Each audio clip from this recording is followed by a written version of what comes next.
Welcome sa Health Hackers. Dito, kalusugan at teknolohiya ay nagsasama para sa mas natural na lifestyle.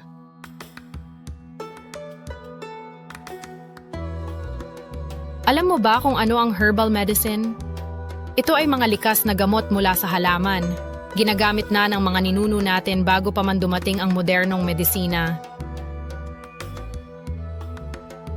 Puwedeng makatulong ang mga halamang gamot sa pagpapalakas ng immune system, pagpapabuti ng tulog, at pagbawas ng stress.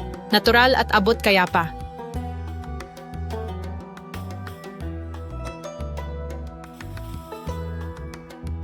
May apps na tumutulong mag-track ng herbal use at smart gardens para may fresh herbs anytime. Follow Health Hackers. Subukan mo rin, tuklasin ang mga benepisyo ng herbal medicine at samahan kami dito sa Health Hackers.